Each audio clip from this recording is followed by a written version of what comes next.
ada tindak pidana, ada orang yang diduga pelakunya, jadi tersangka sekalipun, sedang didakwa di pengadilan sekalipun, kalau orangnya mati perkaranya gugur.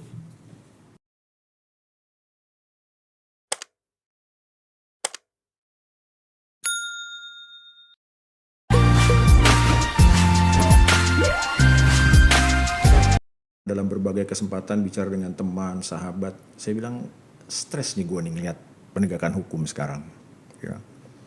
Apanya sih sebetulnya yang bikin stres gitu ya? Terus terang masalah penegakan hukum itu Bang, bukan di hukumnya, tapi di penegakannya. Di lembaga penegakan? Di penegakannya, terutama di lembaganya dan aparaturnya. Oke. Ya. Bahwa hukum itu ada penafsiran, beda cara pandang, iya. Ya. Tapi cara pandang yang adil, yang paling sesuai dengan tujuan hukum itu yang mana? Dan itu juga penting. Ya. Nah celakanya kenapa saya bilang penegakan hukum pidana tidak baik-baik saja, penegak hukum kita ini cenderung abuse. Ya. Jadi versi mereka aja, versi mereka. Yang saya juga nggak tahu ya, diajarkan di kampus sama gitu ya. Yang satu jadi penegak hukum, yang satu jadi ya sama-sama penegak hukum lah. Cuma yang satu misalnya jadi jaksa, jadi hakim, yang satu jadi pengacara. Bisa beda cara pandangnya gitu. Padahal ilmunya sama, dosennya sama, bukunya sama gitu. Jadi kan kita juga penasaran. Nah jadi apa sih sebetulnya yang membuat penilaian saya seperti itu ya? Artinya penegakan hukum pidana ini buruk lah gitu.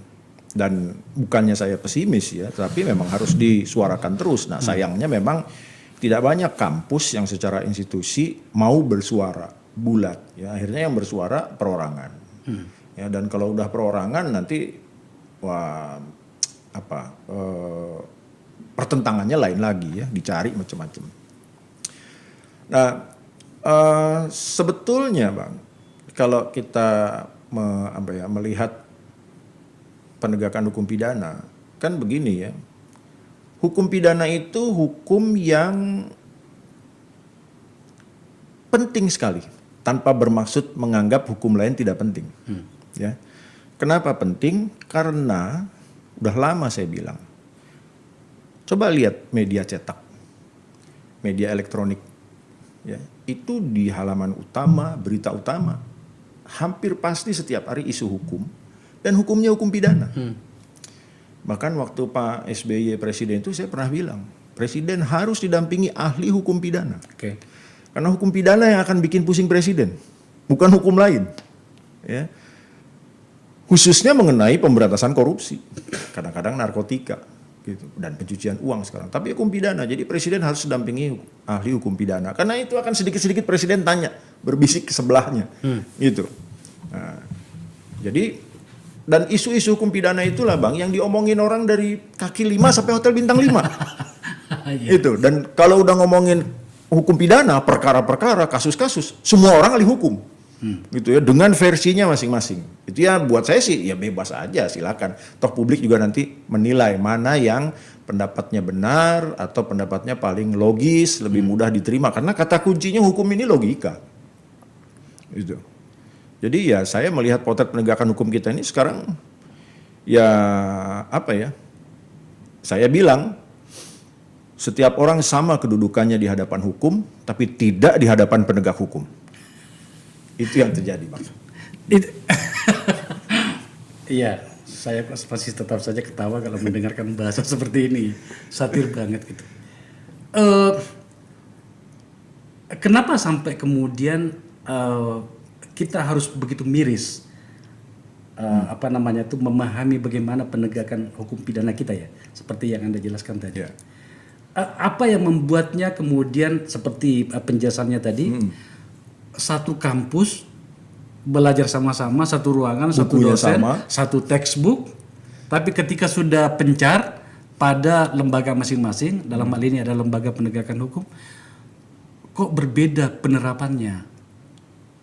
Politis atau bagaimana?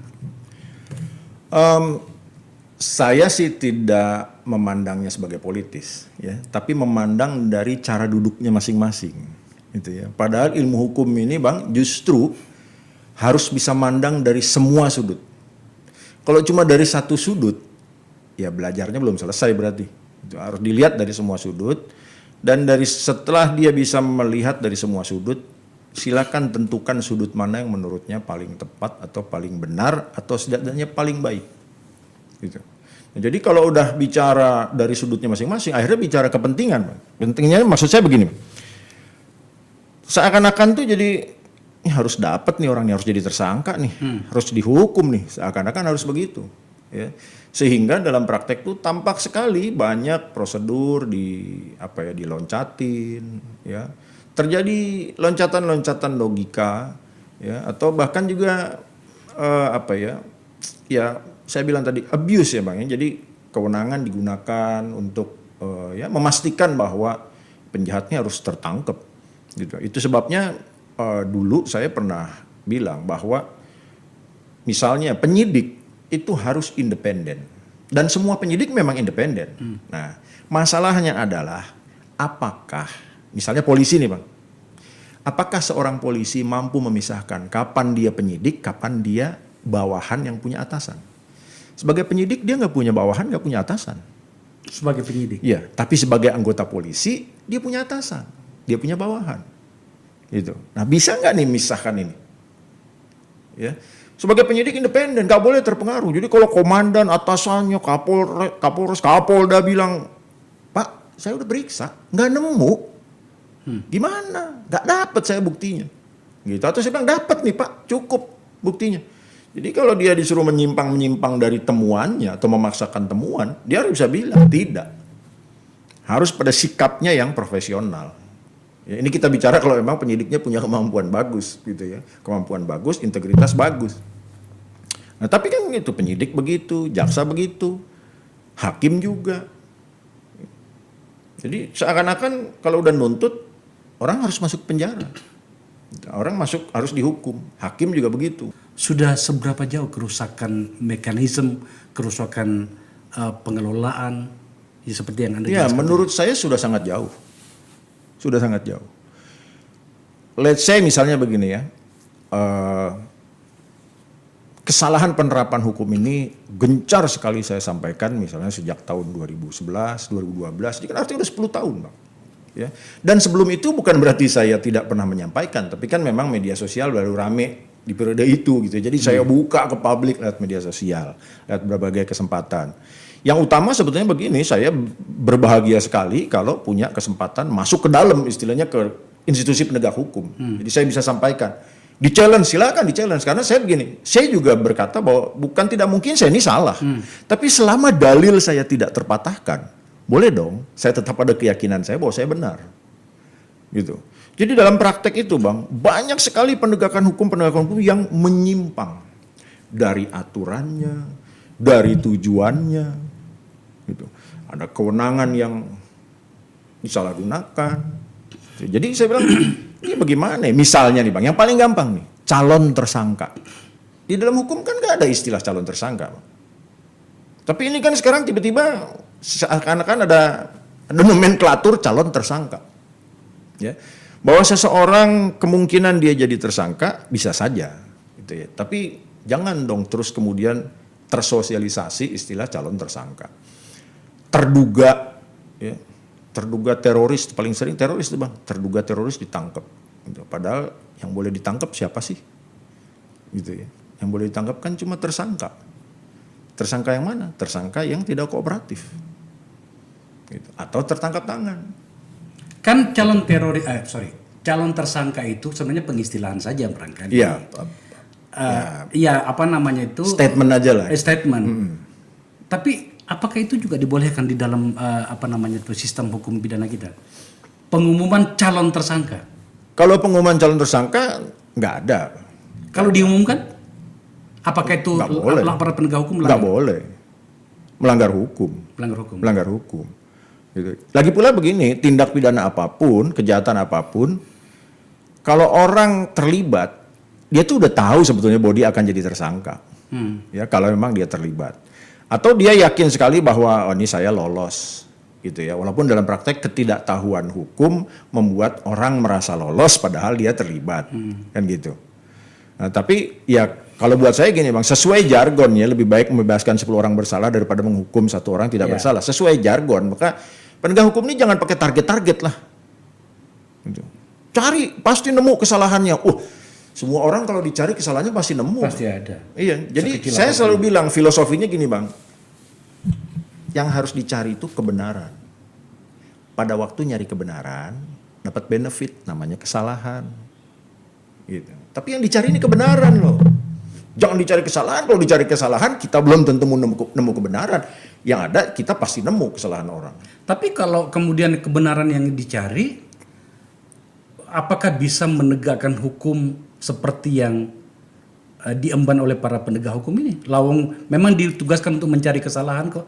Mungkin barangkali soal metodologinya saja barangkali. Ya kalau gini, sebetulnya kalau dibilang dicari kesalahannya tidak ya, karena dari sisi ilmu hukum pidana ya, itu kan semua ada kaitan logis satu sama lain. Misalnya begini, ada satu peristiwa ya, ternyata peristiwa ini patut diduga peristiwa pidana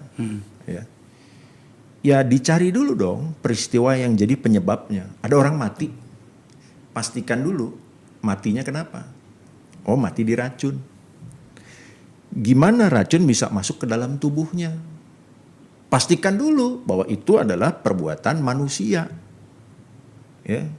Kalau racun masuk gara-gara tikus nyosor racun terus masuk ke dapur, terus kita nyendok gula, nyendok kopi, jadi kita mati keracunan, kan bukan perbuatan manusia. Jadi memastikan bahwa racun masuk ke dalam tubuh lewat mana? Lewat minuman. Kok bisa ada racun di dalam minuman? Katakanlah itu kasus kopi Vietnam tempo hari ya. Gitu. Jadi bagaimana racun bisa masuk ke dalam kopi? Gitu. Perbuatan manusia. Kalau perbuatan manusia, kita cari manusianya siapa. Direncanakan atau tidak? Iya, manusia itulah yang kita minta pertanggungjawaban pidana. Jangan loncat Bang. Jangan loncat. Nah, sementara di banyak kasus itu ya kita loncat, ini pasti baristanya nih, pasti pelayannya nih, pasti si ini, pasti situ. Ya nggak bisa kalau loncat Bang, harus diiris tipis-tipis, untuk memastikan bahwa itu semua logik.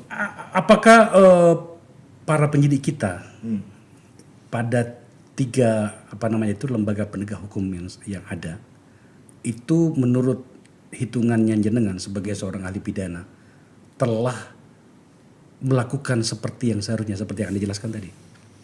Kalau telah melakukan, saya nggak yakin mereka telah melakukan. Kalau punya kemampuan, menurut saya mereka punya kemampuan. Nah, jadi pertanyaannya kenapa kemampuan mereka tidak mereka gunakan untuk mengurai secara jernih suatu peristiwa pidana atau bukan, gitu ya. Nah ini kan ya kaitannya mungkin bisa kemana-mana ya. Dalam salah satu kesempatan dengan petinggi kepolisian misalnya ya, beliau bilang, ya di tempat kami ini memang ada target, satu tim harus bisa menyelesaikan sekian kasus sebulan. Gitu kan. Kalau target nggak tercapai, kaitannya anggaran, kaitannya prestasi, ya jadi akhirnya dicari-cari kan Pak, kasus. Gitu. Narkotika. Kenapa sih yang dijeratnya pengguna terus? Ya, katakan ya orang dijerat narkotika. Kan bisa dikuntit waktu dapat informasi. Begitu dia beli, tangkap sama penjualnya. Ya kan? Tapi ditangkapnya lagi make. Dan itu sendirian seringkali kan. Selebritis 2 orang, 3 orang. Itu lagi make, digerebek. Loh, punya kewenangan Bang untuk menguntit, memantau, memonitor, menyadap. Kenapa nggak ditangkapnya waktu dia jual beli? Sehingga penjualnya ketangkep. Itu kan? Kan itu jadi pertanyaan Bang. Kenapa selalu yang ditangkap orang lagi pakai? Sementara kita tahu di undang-undang pemakai itu kan sebetulnya nggak bisa dipidana, rehabilitasi. Itu. Jadi akhirnya kecenderungan untuk seakan-akan target ini Bang, seperti terlihat di semua jenis kejahatan karena kaitannya itu tadi capaian tim, kaitannya prestasi, kaitannya anggaran dan lain-lain. Gitu. Makanya buat saya gini sebetulnya, nggak bisa jadi tolok ukur keberhasilan mengungkap kasus itu nggak bisa, apalagi kalau dari segi kuantitas ya, sekian kasus terbongkar. Saya lebih suka kejahatan, tidak ada kejahatan karena ya tidak ada kejahatan walaupun sulit tolok ukurnya ya, karena kan berapa kejahatan yang terjadi dalam sehari, seminggu, sebulan, setahun itu kita nggak pernah tahu. Itu dark number of crime. Yang kita tahu kan cuma kejahatan yang dilaporkan, gitu. Yang terjadi Berapa banyak nggak tahu. Itu sebabnya kalau saya sih gini, kalau penegak hukum itu nangkep dan lain-lain, saya sih senang-senang saja karena itu sekedar bukti penegak hukum kita bekerja. Nah tinggal bekerjanya benar atau enggak. Kan gitu. Jadi penegak hukum bekerja saya senang. Tapi jangan pakai target, sekian kasus harus selesai, sekian kasus harus dilimpahkan. Sambil Anda menjelaskan tadi ini alam bawah sadar saya itu kemana-mana gitu. Betul yang Anda katakan tadi Mas, bahwa kasus pidana, hukum pidana itu begitu mengharu biru bangsa ini. Mulai dari pagi sampai pagi orang bicara pemidanaan. Jadi makanan orang sehari-hari. Iya, mulai dari warung kaki 5 sampai bintang 5 gitu kan ya. Dibicarakan oleh orang yang tidak paham hukum sampai orang yang paham hukum. Diulas berkali-kali di berbagai tempat. Tentu saja saya menjadi bagian dari itu. Dulu ketika saya di DPR dulu. Bahkan oleh orang yang tadinya tidak peduli hukum. Jadi tiba-tiba peduli karena kasus tertentu. Iya gitu makanya kan? Dulu waktu saya masih di DPR itu selama 10 tahun, setiap hari itu minimal 5 case yang dikirimkan kepada saya. Mulai dari kasus kehilangan motor sampai soal tanah segala macam. Bahkan di lembaga saya ini, di tempat ini Negara Institute, lembaga kajian saya, termasuk di podcast saya ini setiap hari ada kasus. Ada beberapa yang saya angkat karena memang akhirnya mengganggu alam bawah sadar kita juga ya, bahwa ternyata memang ada problem di dalam masyarakat kita. Itulah alasannya saya angkat ini Mas, dan dengan orang yang saya pahami tahu betul masalah ini. Saya lanjut. Ada 3 lembaga penegak hukum kita kan. Kepolisian, Kejaksaan, dan KPK. Oke, karena itu yang setiap hari kita tahu. Apalagi kalau KPK itu korupsi gitu. Katakan plus penegak hukum Mahkamah Agung sebetulnya. Mahkamah Agung, tapi kita untuk sementara keluarkan dulu. Pada proses awal dulu kan gitu ya. Saya suka kalau kemudian saya membaca berita bahwa seluruh lembaga penegak hukum kita ini bekerja. Bahkan kadang-kadang menyebut angka. Senang saya, senang kita. Kalau menurut jenengan, seberapa maju sih sebenarnya lembaga-lembaga penegak hukum ini menegakkan hukum? Dalam hal ini katakanlah pidana yang kita bahas dari tadi. Agar kemudian kita memang bergerak ke depan. Dalam hal bagaimana mencapai masyarakat yang adil atas nama hukum. Jadi gini, kalau pertanyaannya seberapa maju, ya tanpa mengurangi prestasi yang mungkin banyak kasus tidak terangkat ke publik ya. Artinya hukumnya tegak, penegak hukumnya bekerja dengan baik atau bahkan bekerja dengan benar, itu kan juga banyak yang tidak terungkap. Ya, tentu itu kita sulit menyorotnya karena tidak based on data. Tapi kita berangkat dari kasus-kasus yang menarik perhatian publik. Ya. Nah, dari kasus-kasus menarik perhatian publik itu kemudian saya menilai, jangan-jangan kasus-kasus lain pun diperlakukan seperti ini. Seperti apa? Ya, artinya ada abuse of power, ada penyalahgunaan kewenangan, gitu ya. Misalnya beginilah, misalnya nanti saya kasih contoh satu-satu ya supaya adil bahwa semua punya dosa itu. Gitu. Di kepolisian pernah ada kasus, katakan misalnya dilaporkan tanggal 1, terbit surat perintah penyelidikan tanggal 1, terbit surat perintah penyidikan tanggal 1, terbit penetapan tersangka tanggal 1. Saya bilang, ini bekerja cepat bahkan sulap. Gitu ya. Ini tindak pidananya apa? Kita senang penegak hukum bekerja cepat. Tapi kadang-kadang, ini nggak logis nih. Tanpa melihat kasusnya apa. Begitu lihat katakanlah misalnya terus terang saja waktu itu saya melihat surat panggilan. Jadi ada yang berkonsultasi ke saya. Pak, saya dipanggil nih ke kepolisian. Saya lihat di atas konsultasi. Laporan tanggal sekian, tanggal 1. Sprint tanggal 1, sprindik tanggal 1, penetapan tersangka tanggal 1. Kok bisa secepat itu ya? Nah, lalu saya membayangkan, bisa nggak? Bisa saja. Kalau memang seorang pelapor pada saat datang, membawa bukti yang valid dan tidak terbantahkan. Cuma siapa kira-kira pelapor yang punya kemampuan seperti itu? Gitu ya. Apakah misalnya anggota polisi atau seorang jaksa gitu sehingga dia punya kemampuan itu semua dia laporkan saat itu naik sprindik penetapan tersangka. Nah, Begitu saya melihat kasusnya, saya nggak akan buka tetap kasusnya. Begitu saya lihat kasusnya, makin tidak masuk akal. Wah, ini nggak mungkin nih kasus seperti ini. Hari itu lapor, hari itu lidik, hari itu sidik, hari itu tersangka. Oke. Itu satu, kepolisian. Di kejaksaan, ya, misalnya nih, ada seseorang dipanggil untuk dimintai keterangan sebagai saksi. Oke. Di surat panggilan, surat itu dibuat tanggal 1. Akan dimintai keterangan tanggal 6 sebagai saksi. Tapi kemudian ada surat perintah penyidikan, sprindik, yang terbit pun tanggal 1 dan menetapkan orang yang tadi dipanggil sebagai saksi itu tersangka. Kok bisa? Nah, jadi saya lagi membayangkan, ini penyidik ngetik manggil seseorang. Bang Akbar saya panggil, tanggal 1 saya bikin suratnya, harap menghadap tanggal 6 sebagai saksi. Tapi hari itu juga, Saya tersangka. saya mengetik surat perintah penyidikan, di mana Bang Akbar jadi tersangka. Oke. Nah, sekarang saya membayangkan, mana yang duluan kira-kira? Gitu ya. Mungkin barangkali hanya salah ketik saja. Nah, jadi gini Bang, banyak yang bilang salah ketik, sekedar prosedur. Iya. Ya. Dalam hukum acara Bang, bahkan satu tanda baca tidak boleh salah.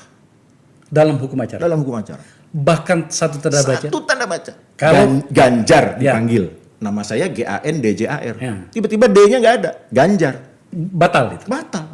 Oh, oke. Nggak boleh. Tidak sah. Gitu. Tidak sah Bang. Apa susahnya sih diperbaiki? Begitu ketatnya Begitu KUHP kita mengatur prosedur Bang. Namanya prosedur itu kan tahapan. Lecet 1 bukan tahapan. Susunan acara, susunannya itu Bang. Nggak boleh loncat-loncat, inilah susunan acaranya. Dan begitulah hukum acara. Ketat.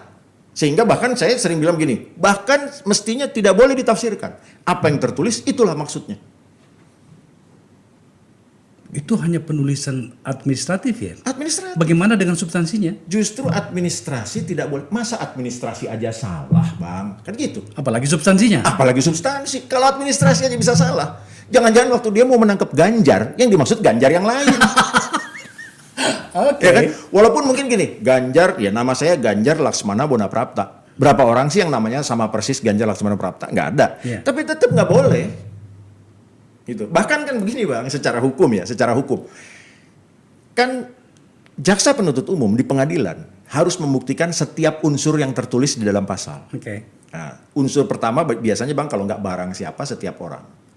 Sehingga jaksa penuntut umum harus membuktikan bahwa yang duduk di kursi terdakwa adalah orang. Barang siapa? Dibuktikan barang siapa? Siapa saja setiap orang. Berarti dia harus membuktikan yang duduk di kursi terdakwa adalah orang. Bagaimana membuktikan bahwa dia orang? Identitas. Identitas utama manusia apa? Nama, tempat tanggal lahir, Alamat. nama, tempat tanggal lahir, saya lupa satu lagi, jenis kelamin. Islam. Itu identitas dasar. Yang Bang pada hakikatnya tidak bisa diubah sampai mati. Oh iya iya. Cuma Indonesia aja nih yang ada bubur merah putih orang ganti nama. Ya, tempat tanggal lahir. Saya lahir Pekalongan Bang. Begitu gede katakanlah jadi orang sukses, enggak keren nih Pekalongan nih. Gue ganti New York. Gimana caranya? Permohonan ke pengadilan. Oke. Nggak bisa. Jadi instrumen hukumannya pun nggak ada. Oke. Kan gitu. Jenis kelamin saya mau ganti. Laki-laki tiba-tiba jadi perempuan. Tiba-tiba saya pengen jadi perempuan. Operasi. Operasi. Bang, yang berubah kan cuma wujudnya, fungsinya kan nggak berubah. Iya iya iya. Kan gitu. Iya Oke, kan? oke. Jadi harus dibuktikan punya identitas. Sekarang saya tanya identitas. Bapak namanya siapa? Akbar Faisal. Mana buktinya? KTP nggak ada. SIM nggak punya. Paspor nggak ada. Terus bagaimana memastikan bahwa identitasnya Pak Akbar Faisal? Nah, ini kan kaitan dengan pembuktian. Jadi orang itu nggak boleh salah nama. Gitu. Harus diperbaiki. Kalau sampai cacat diulangi. Gitu. Jadi prosedur kalau salah diulang dari awal lagi. Betapa ketatnya ternyata. Betapa ketatnya Bang. Nah ini yang seperti ini Bang. Pemakluman, pembenaran. Kan ujungnya mau ngirim orang ke penjara Bang. Nggak boleh begitu. Jadi itu yang kemudian saya pikir, ini emang penegak hukum kita ini pakai target-target nih. Dimaklumin, yang penting orangnya dapat. Kok yang penting orangnya dapat? Anda lebih baik meloloskan 10 penjahat. Gitu. Itu di kejaksaan. Banyak Bang. Tindak pidananya 1. Berarti penyidikannya 1 dong. Gitu. Bahwa tersangkanya 3, nanti penetapan tersangkanya sendiri-sendiri. Ini enggak, sprindiknya 3, seakan-akan ada 3 penyidikan. Kalau 3 penyidikan berarti tindak pidananya 3 dong. Ya. Padahal tindak pidananya 1 dilakukan oleh 3 orang. Gitu. Kan ini, dan ini ada semua Bang, di kepolisian ada juga yang kayak begini, di kejaksaan ada, di KPK ada. Ya, KPK juga sama begitu. Sprindik udah ada nama tersangka. Penyidikan baru mulai sudah ada nama tersangka. Padahal penyidikan adalah serangkaian tindakan penyidik bla bla bla guna menemukan tersangka. Penyidikan baru mulai, belum ada tindakan penyidik, nama tersangka sudah ada. Meskipun saya agak tahu seperti itu, tapi kan boleh saya bertanya? Boleh. Pernah terjadi di situ di KPK? Sering, hampir selalu terjadi. Jadi makanya begini Bang, terus terang aja ya. Kenapa saya belum pernah memenuhi permintaan KPK menjadi ahli? Karena terutama itu tadi. Saya sudah pernah sampaikan langsung, nggak boleh sprindik ada tersangka.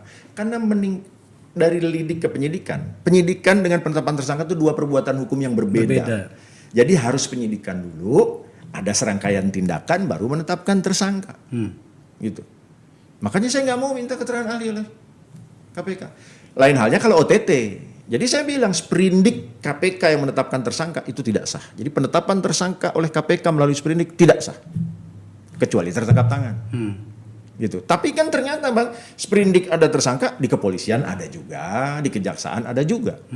Walaupun di kepolisian kejaksaan ada juga yang sprindiknya sendiri, penetapannya sendiri. Di kejaksaan sprindik sendiri, tapi kalau di KPK selalu sprindik ada tersangka. Dan terus serangkaian tindakannya apa? Gitu kan? Nah cuma kan, ya selama ini di pengadilan, kalau di pra-peradilan kan menang terus saya khawatirnya ada unsur lain yang membuat hakim memutus KPK tetap menang. Karena by logic saya nggak masuk akal. Logika hukum pidana Anda mengatakan seharusnya tidak? Tidak sah. Tidak sah. Nah itu jadi seakan-akan kan gini, seakan-akan oh ini nargetin orang kena. Naik ke penyidikan, lalu lakukan serangkaian tindakan penyidik, diperiksa ulang saksi dan lain-lain, tidak berubah keterangannya, baru tetapkan tersangka. Dan bahkan saya bilang, orang yang menjadi tersangka setidaknya harus pernah dipanggil di penyidikan sebagai saksi. Bang Akbar saya panggil. Ada beberapa tuh orang kawan saya tidak pernah diperiksa, tapi udah tersangka. Nah makanya itu dia saya bilang harusnya sebelum jadi tersangka harus pernah diperiksa sebagai saksi di penyidikan. Pak Akbar, kami sudah periksa saksi-saksi, kami sudah geledah, ada surat kami sita, ada ini tuh. Pak, saksi A, B, C, D, E keterangannya mengarah ke Bapak. Surat X, Y, Z mengarah ke Bapak. Silakan Bapak bisa jelaskan nggak? Silakan defense, kan gitu. Kan penegak hukum termasuk KPK juga tetap harus berjaga-jaga, jangan-jangan orang ini punya truth, punya mukjizat dari Tuhan, jeder ternyata bukan tindak pidana, atau tindak pidana tapi dia bukan pelakunya, sementara udah ditetapkan tersangka. Itulah yang saya maksud objektivitas, independensi, kemandirian. Tapi kan KPK tidak pernah kalah untuk hal itu. Nah itu yang saya pertanyakan, kenapa nggak pernah kalah? Kenapa kira-kira? Itu ya saya khawatir jangan-jangan ada faktor-faktor lain yang membuat misalnya apa hakim ditekan oleh kan gini yang selama ini bicara ada pendapat tekanan publik lah, ada macam-macam dan saya nggak tahu apa faktor pemerintah apa nggak tahu lah saya. Itu mahasiswa semester 4 aja saya jelasin ngerti Bang. Iya. Mas ini tampaknya kita butuh waktu panjang untuk menjelaskan itu ya, untuk mendiskusikan itu karena hari-hari kita penuh dengan pidana. Iya. Saya tentu saja sebagai orang yang berada di ruang publik selalu melihat itu, kita sering melihat itu. Oke, saya maju selangkah. Dengan seluruh problem ini, maka kan negara sebenarnya sedang dan akan mengambil langkah perbaikan dalam hal ini revisi KUHP. Politik hukum. Seperti yang saya jelaskan tadi, saya agak bangga sebab saya pernah terlibat di dalamnya meskipun belum selesai kan. Dan sampai sekarang belum selesai. Dilalah di dalam RKUHP itu muncul 14 pasal klaster masalah yang kemudian menjadi perdebatan. Oke, ini ada di sini. Pasal 218 dan 220 sampai 220 itu penyerangan harkat dan martabat presiden dan wakil presiden. Ancamannya 3,5 tahun buih. Ini yang paling banyak diperdebatkan nih. Kenapa kalau kemudian menyerang harkat dan martabat itu harus dibuih selama itu? Kenapa presiden tidak boleh diserang atas nama demokrasi segala macam gitu kan? Sampai di mana yang namanya penyerangan harkat dan martabat? Perdebatan itu panjang sekali gitu. Kata sahabat saya mengatakan sebenarnya tuh kritik menyangkut soal ini juga sebenarnya nggak terlalu nggak terlalu tepat juga sebab memang sudah ada di dalam KUHP sebelumnya. Ya. Kan makanya kita disebut revisi. Kemudian ada pasal 414, 415, 416 alat pencegahan kehamilan dan pengguguran kandungan. Menyebarluaskan. Ya, itu 6 bulan ancamannya gitu ya. Ya. Kemudian pasal 467, 468 sampai 469 soal aborsi. Ancamannya parah nih, 15 tahun. Oke. Kemudian pidana mati, pasal 67 sampai 102. Ya. Menjadi upaya terakhir mencegah dilakukannya tindak pidana. Ya. Saya mau disclaimer dulu nih. Ya. Sejak dari pertama saya di DPR saya menolak hukuman mati. Jadi supaya jelas sikap saya ya, Mas ya. Kemudian pasal 277 unggas yang merusak kebun yang ditaburi benih. Ya. Oke ya. Ya. Ini dendanya 10 juta. 10 juta. Kemudian pasal 340 sampai 342 penganiayaan hewan. Ya. Ini 2 tahun nih. Ya. Kemudian penghinaan terhadap pengadilan. Contempt of court. Itu dendanya 10 juta. Ya. Persinahan 12 tahun. Ya. Ini kita bisa bayangkan ini Ya. betapa banyak orang yang harus dibuikan. Iya. Kemudian penodaan agama. Ya. Ini juga perdebatan. Ya. Ya. Ya. Yang mana yang namanya penodaan agama itu? Ya. 5 tahun. Penggelandangan itu denda 1 juta, agak ringan. Perkosaan 15 tahun, memang berat. Kemudian kohabitasi atau kumpul kebo. Itu 6 bulan penjara ancamannya. Pasal 416. Pasal 595 itu pidana adat. Ya. Kemudian yang terakhir dari 14 pasal ini adalah memiliki kekuatan gaib. Santet. Iya, santet gitu ya. Kita ngomong yang agak umum dulu. Ya. Menurut Anda layak enggak kita perdebatkan ini? Oke. Jadi gini, Pak. Tadi ya, rancangan KUHP itu ada sedikit mesti diperbaiki sedikit.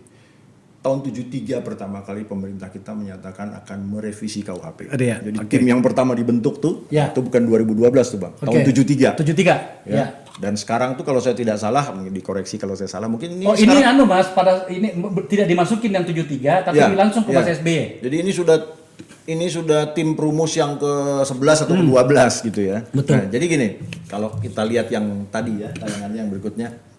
Jadi gini, saya juga perlu menyatakan sikap dulu ya. Bahwa sampai dengan rancangan KUHP tahun 2019, saya setuju. Saya termasuk yang setuju.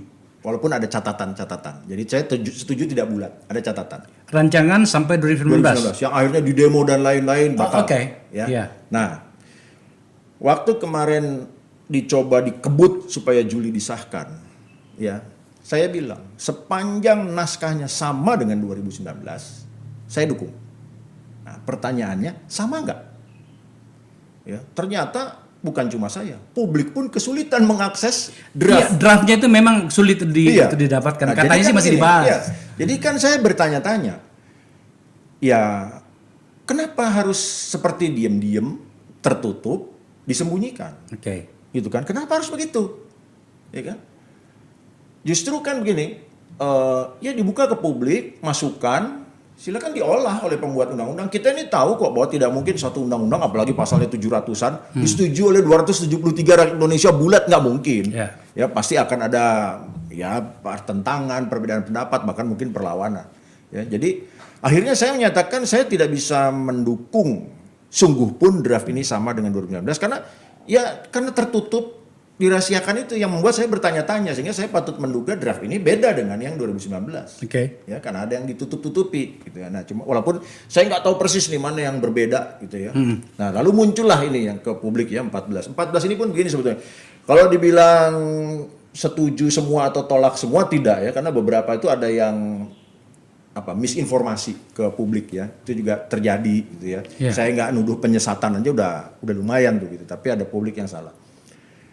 Nah, jadi kalau kita lihat satu persatu nih Pak, kira-kira ya, kan begini, ada pasal mengenai menyerang presiden, wakil presiden ya.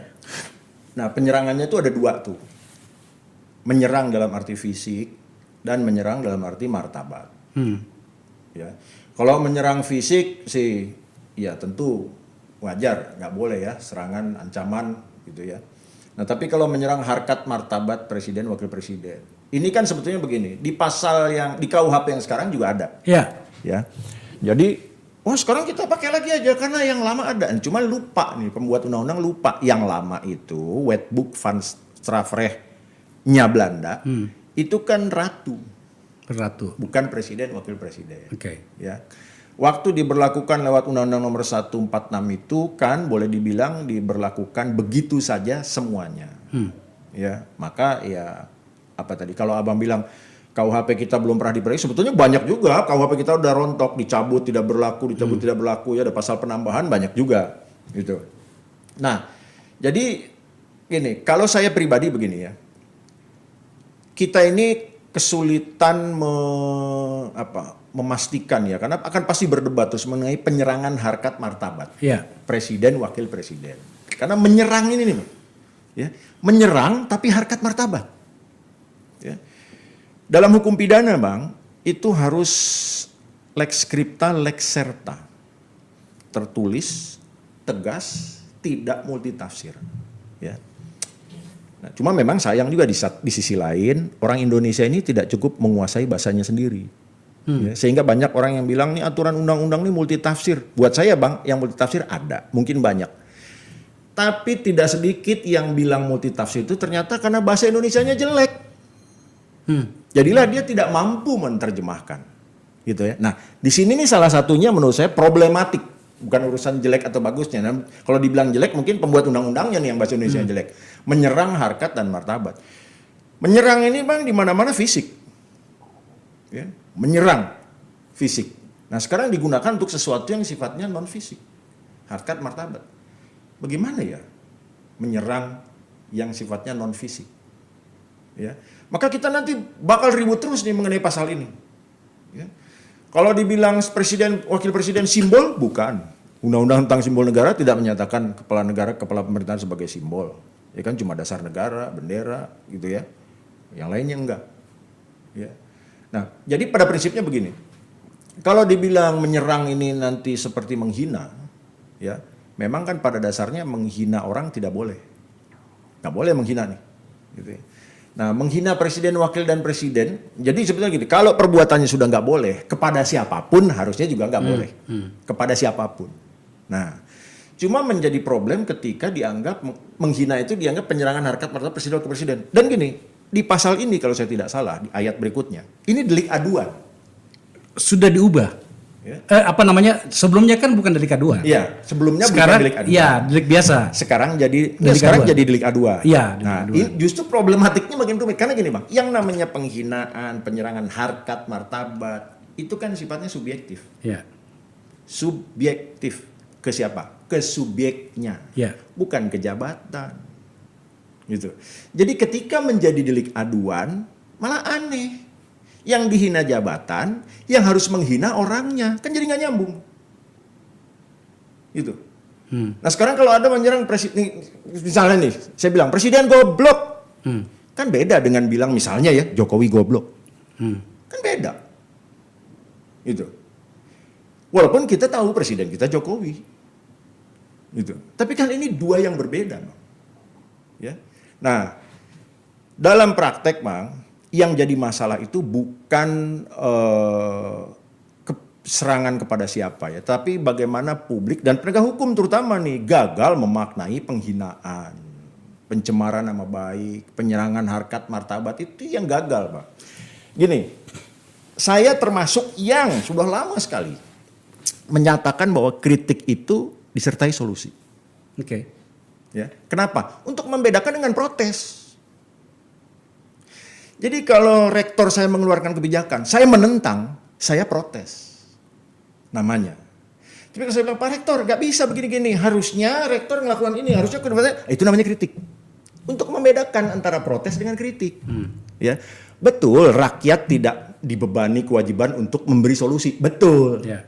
Jadi, tapi kalau tidak disertai solusi, ya namanya protes saja. Boleh. Kritik, boleh. Bahkan bagus karena menawarkan solusi. Gitu. Maka di banyak kesempatan karena saya tidak bisa memberi solusi, saya protes tapi diam-diam kirim surat terbatas ke menteri ini, Kapolri, ke ini tertutup. Tapi kalau saya punya solusi, Bang, saya buka ke publik, jeder. gitu.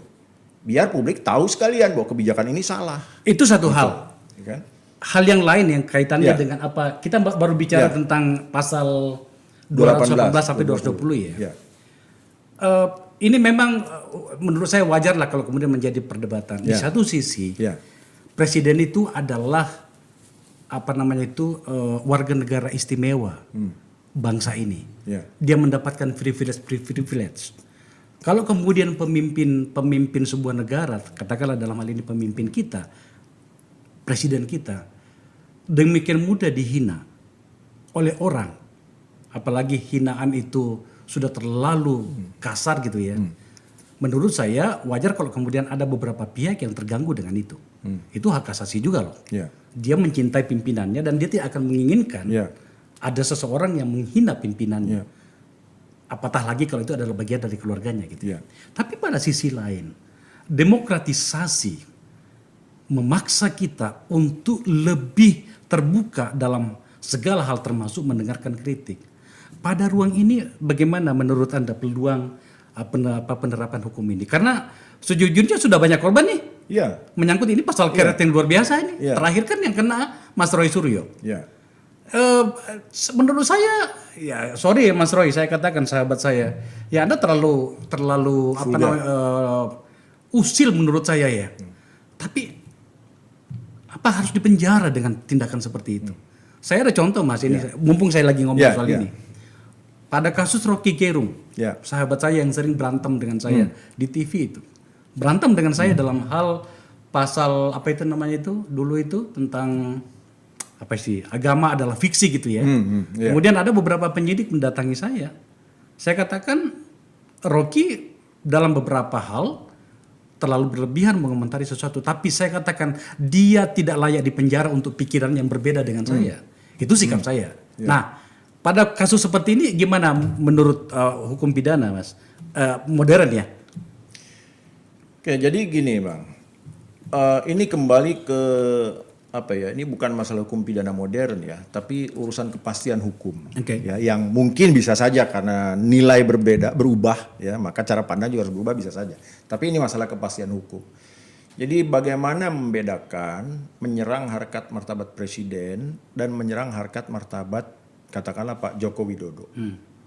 Gitu ya. Nah, kalau yang diserang keputusannya sebagai presiden.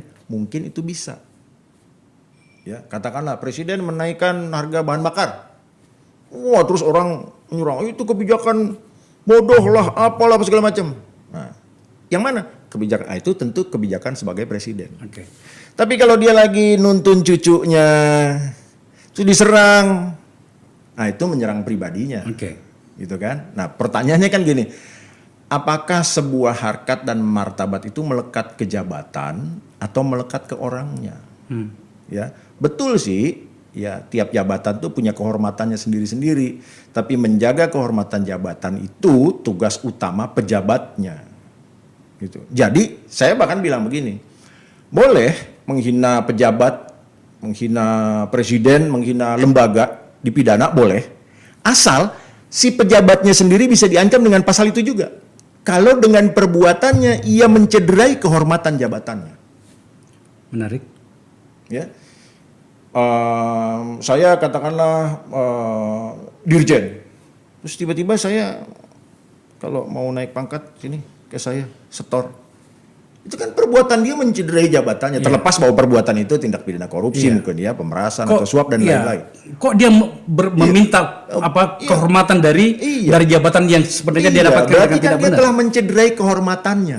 Saya begini, saya berpandangan bahwa setiap orang harus dipisahkan dari kapasitas pribadi dan kapasitas jabatan. Pejabat itu Bang cuma di kantor dan di jam kantor. Di luar kantor, di luar jam kantor, di luar urusan resmi kantor, dia orang biasa. Kecuali presiden dan wakil presiden. Melekat. Ya, melekat terus itu 1x24, 24x7. Gitu kan? Maka ini harus bisa dipisahkan. Selebihnya harus bisa dipisahkan.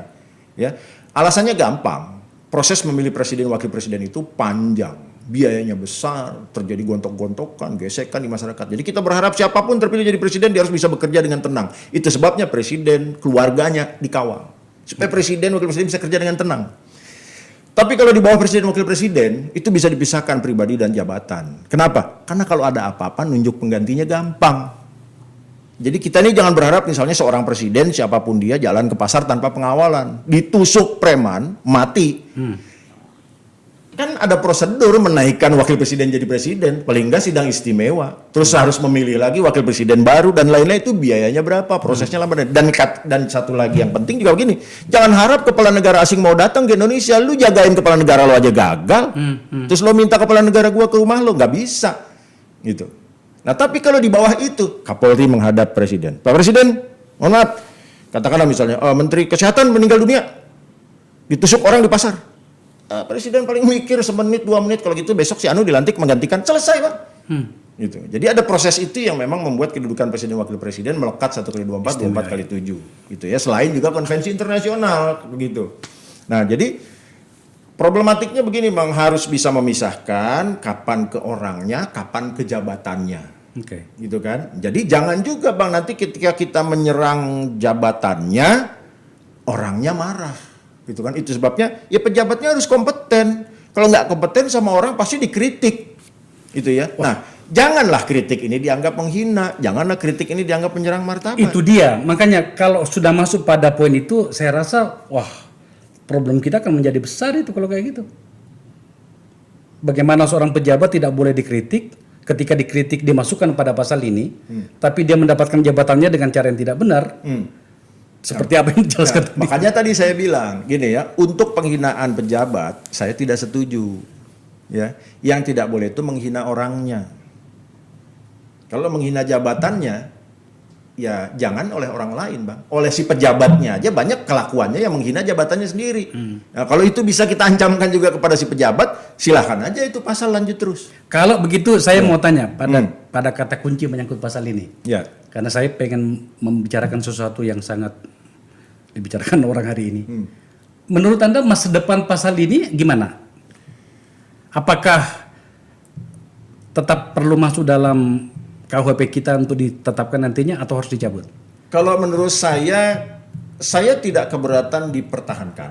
Tetapi prioritas tentu cabut. Ya. Tapi saya tidak keberatan dipertahankan apabila makna atau digunakan istilah lain selain penyerangan, ya. Karena penyerangan tadi saya bilang sifatnya lebih ke fisik, gitu ya. Dan harkat martabat ini menurut saya yaitu tadi Bang, ini mengarah kepada orangnya bukan kepada jabatannya. Gitu. Jadi kalau kita mau bicara menyerang jabatan, ya kita harus mencari terminologi lain yang lebih pasti. Cuma tidak mudah itu. Ya makanya kalau seperti saya ikuti logika pembicaraan kita tadi, kalau presiden itu melekat 1 kali 24 jam 24 jam kali 7, berarti sebenarnya dalam kapasitas sebagai presiden, ya presiden harus siap untuk dikritik ya. Iya, harus siap karena memang tidak bisa dipisahkan. Jadi gini, saya tidak mempermasalahkan ketika misalnya Presiden Jokowi pulang kampung pakai pesawat kepresidenan. Oh kan itu yang pulang kampung Jokowi bukan presiden. Ya itu tadi kan presiden dan orangnya melekat terus. Mereka semua perlengkapan, pengamanan dan lain-lain melekat terus. Itu. Nah termasuk resiko tadi itu. Ya resiko. Nah jadi gini, kalau mau diluruskan Bang gini, publik juga harus diedukasi. Ya, kapan dia bukan menghina lah ya, kapan dia menyerang martabatnya. Yang boleh ini apa sih? Yang boleh ini kan sebetulnya mengkritik, ya, memprotes, gitu kan, atau katakanlah melawan, gitu ya. Sebenarnya terutama dalam hal diksi, Mas. Iya, diksi itu.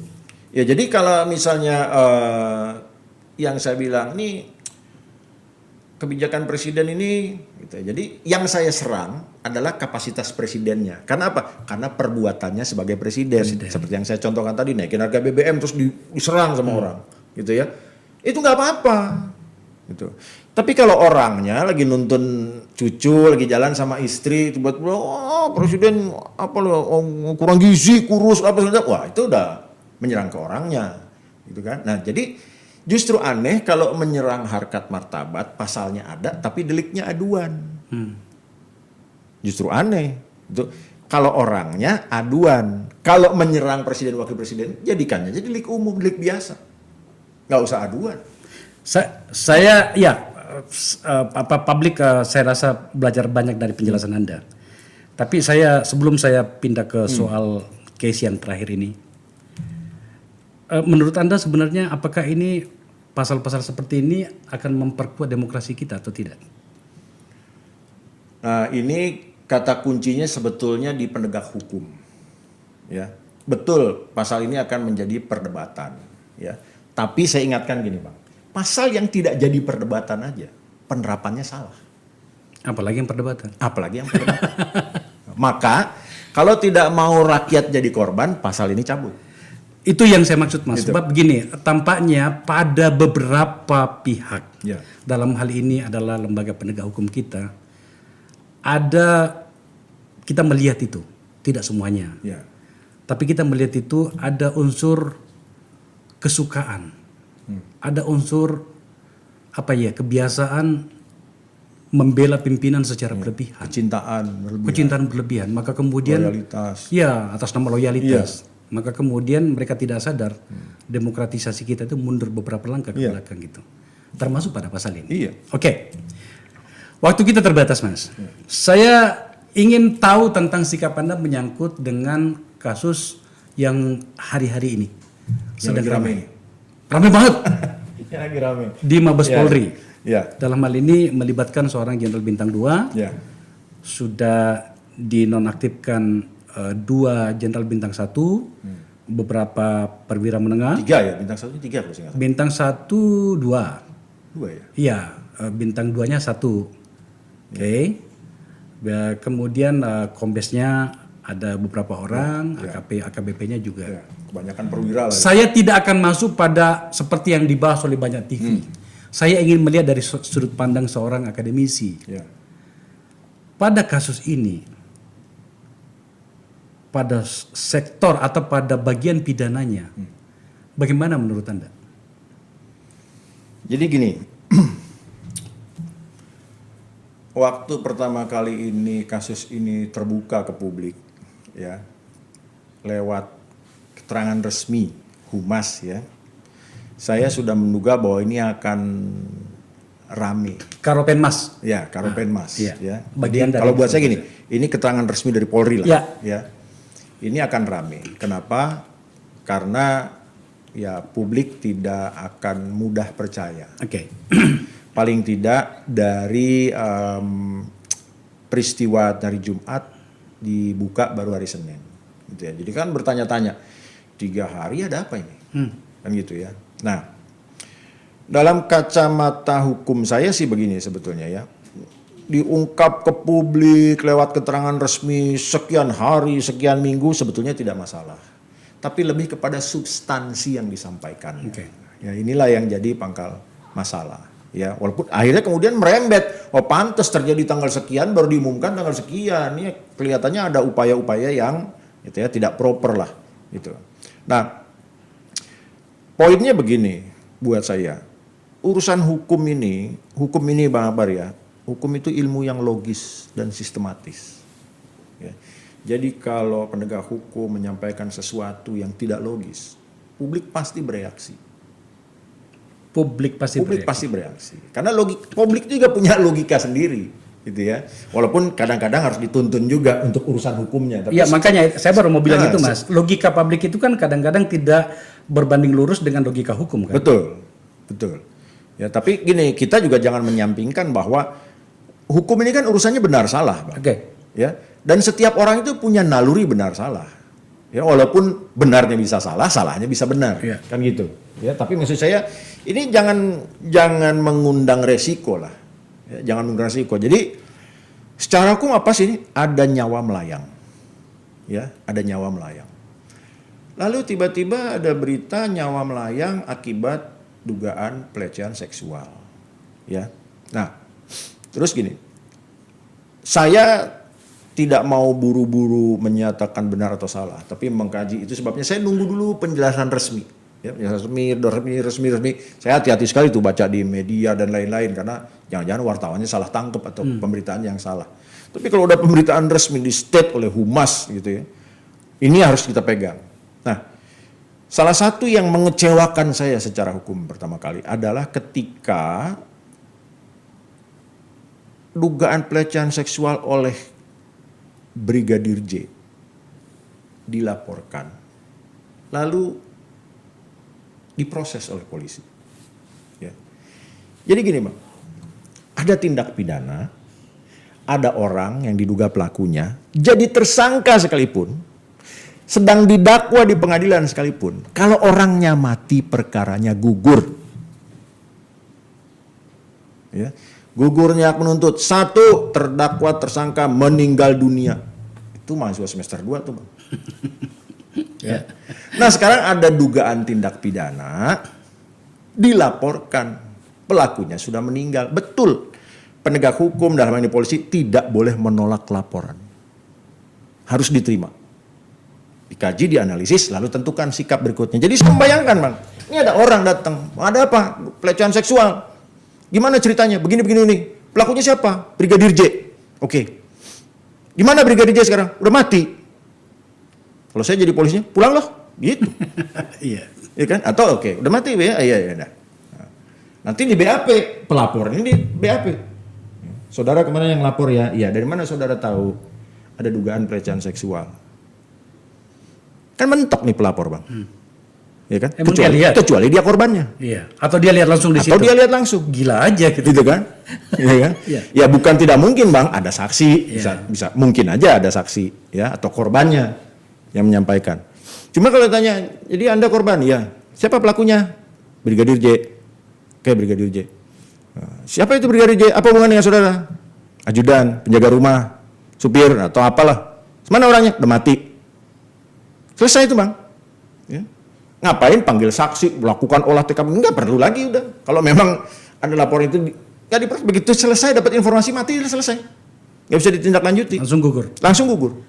Ya kan? Nah, ini kan kelihatannya ada upaya untuk mengolah ini juga. Dan pola ini Bang di beberapa kasus terjadi ya. Saya lupa persisnya ya. Orang mati ditersangkakan. Gitu. Orang mati ditersangkakan. Sementara ada orang lain yang jadi tersangka juga. Persis kayak sekarang kasus KM50 misalnya ya. Dan ada banyak lagi kasus lain. Saya udah menduga dari awal. Orang mati ditersangkakan. Yang ini diadili juga, jadi tersangka juga diadili. Pasti ini akan buang kesalahan ke sini nih. Karena sudah mati. Sehingga yang ini bebas. Iya. Orang mati Bang, nggak bisa bela diri. Oke. Itu. Nah kemarin dugaan saya, kok begini lagi nih? Ini sih udah. Saya tulis di media sosial, ini indikasi akan membebaskan tersangka. Gitu. Ketika ada dugaan tindak pidana lain, yang pelakunya mati, buang aja semua kesalahannya, dia udah nggak bisa defense. Gitu. Nah, jadi dari sisi itu aja Bang prinsip gugurnya kewenangan menuntut. Ketika satu tersangka terdakwa meninggal dunia, itu udah aneh buat saya. Gitu. Nah, dan lain-lain sampai masuk ke misalnya konstruksi pasal, ya, konstruksi peristiwa. Ya kita nggak usah lagi bilang ada peristiwa, lapor, datang polisi, olah TKP, tapi orang-orang yang diduga terkait, saya nggak bilang terlibat nih, terkait ada di situ. Gitu. Orang-orang yang diduga terkait itu ada di tempat kalau sedang rekonstruksi. Memang dihadirkan semua. Ini bukan rekonstruksi, olah TKP. Ada bom meledak nih Bang oleh teroris, boom. Orang disuruh minggir semua. Walaupun banyak orang yang nggak ngerti ya, main masuk aja, selfie dan lain-lain, motret gitu ya. Padahal kalau dia pegang sesuatu terus sidik jarinya ditemukan, mengganggu. Itu merusak itu. barang bukti Iya. itu. Tuh, jadi gini, yang saya mau sampaikan gini Bang ya. Seringkali tanpa mendalami substansi perkara, dari konstruksi pasal-pasal yang digunakan, sebuah peristiwa itu udah kelihatan logis tidak logisnya. Dari konstruksi pasal. Banyak dari dulu beberapa kasus saya, ya kayak misalnya kemarin, Baradae. Pasal 338, Junto 55, 56. 55-nya secara spesifik disebut turut serta. Kalau turut serta itu kan Bang berarti ada orang lain yang bersama-sama dia. Bersama-sama dia. Nah, kalau penyidik bisa menyebut bahwa selain dia ada orang lain, seharusnya dia tuntaskan siapa orang lain itu. Apalagi kalau si Baradae adalah bukan peserta yang perbuatannya memenuhi unsur secara sempurna. Jadi saya contohkan gini Bang. Bang Akbar sama seorang teman katakanlah X megangin seseorang, saya yang mukul, puk, puk, puk, terjadilah penganiayaan. Yang memenuhi unsur penganiayaan siapa? Saya yang memukul. Abang dan teman cuma megangin. Terus serta. Ya kan? Abang turut serta. Nah, kalau Baradae adalah orang yang seperti saya, yang perbuatannya memenuhi unsur, ya, bisa saja orang lainnya belum ketahuan. Ya, berarti kamu nggak sendirian nih. Ada yang megangin ya, bantu kamu ya. Siapa yang bantu megangin? Saya tutup. Saya nggak mau cerita. Siapa yang megangin? Ya, kecuali orangnya hidup. Orang hidup bisa cerita. Yang megangin saya Pak Akbar Faisal dengan seorang temannya. Kalau orangnya mati, nggak ada yang tahu kan, Bang? Gitu kan? Nah, tapi kan begini, Bang. Sekarang orangnya mati. Ya. Terus saya katakanlah saya nggak cerita. Siapa yang bantu megangin? Kok polisi bisa menetapkan turut serta? Apa cuma pakai logika? Nggak mungkin perbuatan ini dilakukan sendirian. Nggak boleh, Bang. Begitu menemukan indikasi keterlibatan orang lain, cari siapa. Karena itu nanti akan dibuktikan di pengadilan. Apalagi kalau bentuknya turut serta. Biar ketahuan siapa yang memenuhi unsur, siapa yang terlibat terkait segitu, sekedar megangin. Gitu. Nah, di hukum pidana itu kan dipidana sebagai pelaku. Pelaku penganiayaan itu kan sebetulnya saya. Karena saya yang memenuhi unsur. Tapi abang dan kawan yang tidak memenuhi unsur dipidana sama dengan pelaku. Jadi hukumannya nanti sama. Harus sama, Bang. Kalau pakai turut serta, hukumannya harus sama. Tidak peduli apakah perannya kecil atau besar. Harus sama. Harus sama. Kenapa? Inilah hebatnya hukum pidana, Bang. Mau mengirim pesan pada publik. Meski peranmu kecil, kejahatanmu ini terjadi berkat kontribusimu. Maka kita hilangkan unsur terkecil nih, yang perannya paling kecil. Kejahatannya terjadi nggak? Tidak. Maka jangan coba-coba ikutan meski peranmu kecil, hukumannya sama. Nah, jadi hukum itu sedang mengirim pesan. Jangan ikut-ikutan. Kalau kamu nggak ikut-ikutan, kejahatan ini tidak terjadi. Makanya hukumannya sama. Nah, ini Baradae sendirian. Katanya pasal 55 turut serta. Kalau berani bilang turut serta, nyatakan cari dulu yang lainnya siapa, lalu tetapkan bersama-sama. Baradae beserta si A dan si B. Maka orang akan mikir, Bang. Oh, dialah yang perbuatannya memenuhi unsur, yang lain nih terlibat di situ. Kalau dibilang si A beserta Baradae dan B, itu kan beda lagi, Bang. Secara hukum tuh yang akan dinyatakan di state pertama itu dialah yang perbuatannya memenuhi unsur. Ganjar, karena dia mukul, ya kan? Pasal 55 turut serta Akbar Faisal dan si X. Nggak akan dibilang Akbar Faisal dan Ganjar dan si X. Nggak mungkin. Kenapa? Karena yang memenuhi unsur saya. Logikanya terstruktur ya? Logikanya terstruktur. Maka saya bilang tadi, logis sistematis. Gitu. Belum lagi pasal 56 pakai. Pasal 56 itu pembantu, Bang. Ada pembantu kalau ada pelaku utama. Baru bisa nemu pembantu sebuah kejahatan kalau bisa nemu pelakunya. Oh, ternyata kamu nggak sendirian ya. Siapa yang membantu kamu? Si Ganjar.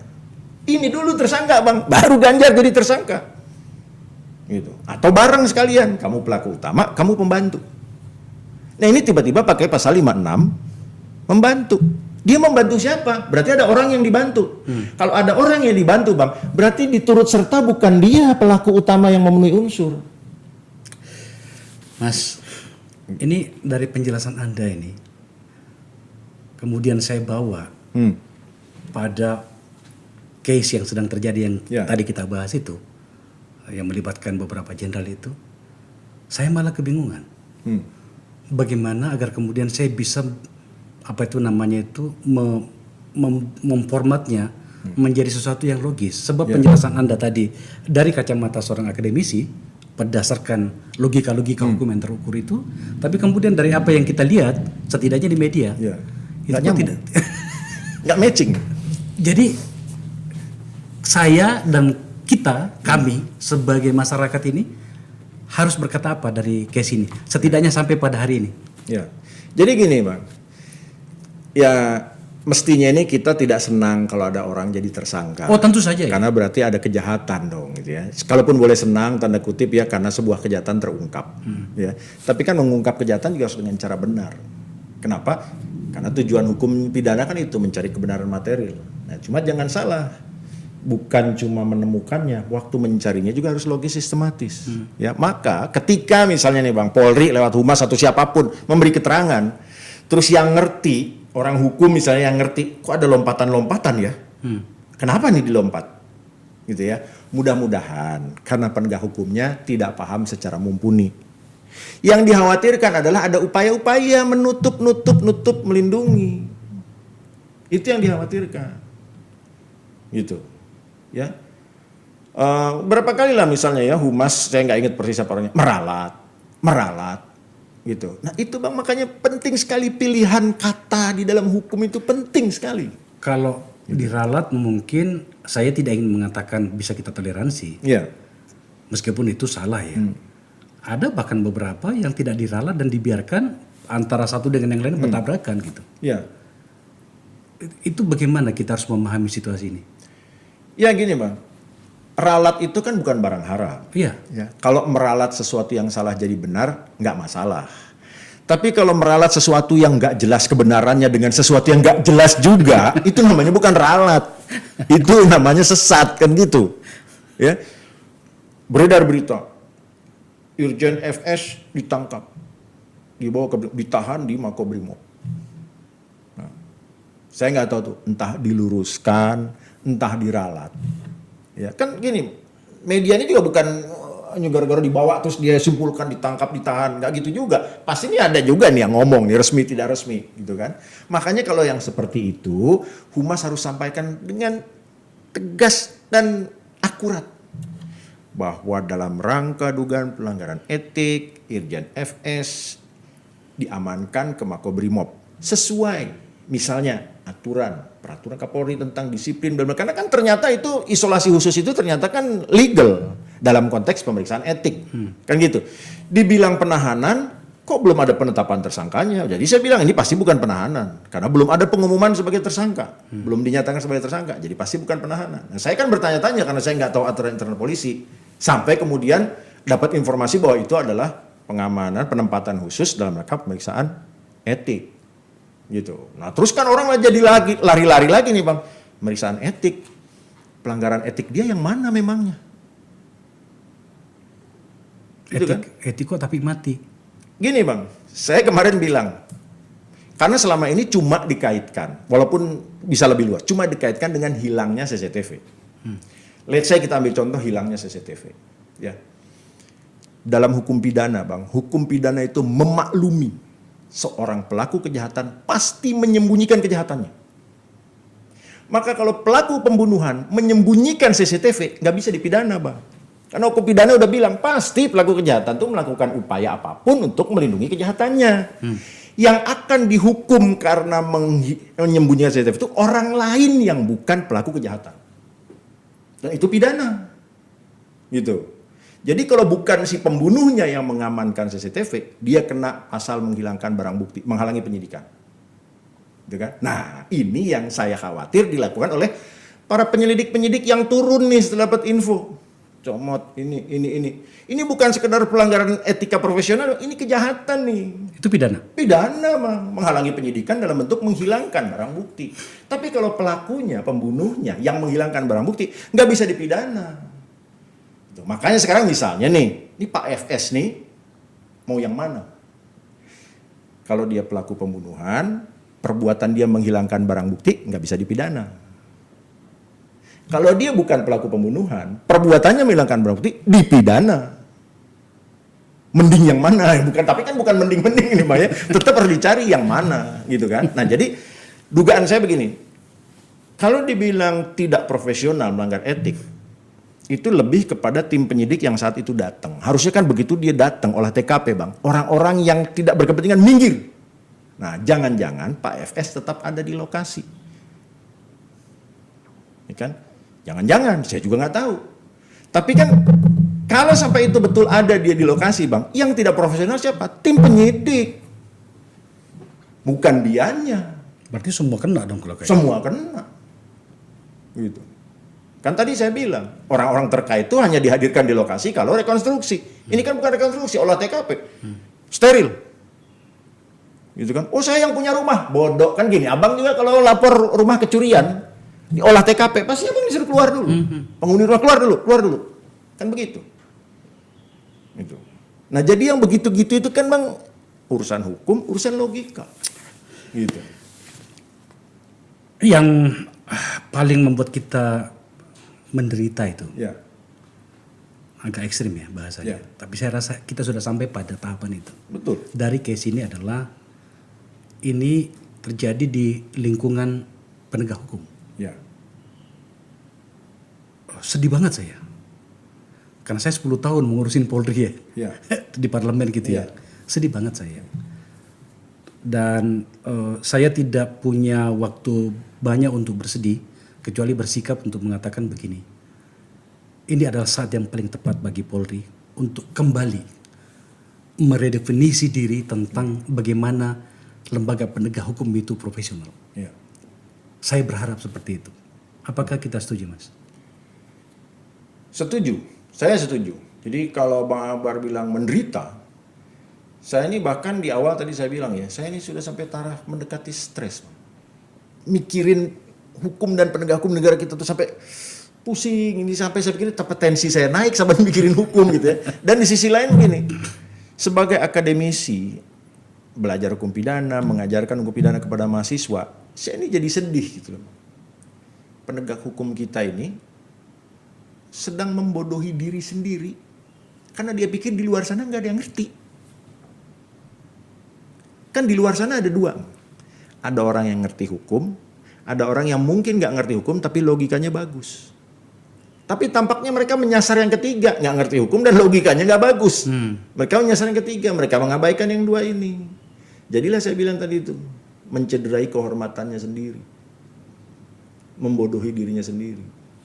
Mencederai kehormatan sendiri. Mencederai kehormatannya sendiri. Membodohi diri sendiri. Saya sedang membayangkan gini Bang ya, begitu terjadi ini lapor sana sini mungkin saya nggak tahu lah apa pelaku atau Pak FS atau siapa lapor, maka ambil langkah supaya ini nggak meledak keluar demi kehormatan institusi. Padahal yang terjadi apa? Bukan begitu kan cara menjaga kehormatan institusi. Justru apa? Buka. Yang salah ya salah, yang harus dibela ya dibela. Mas Ganjar, makasih ya. Sama-sama. 4 SKS nih. Saya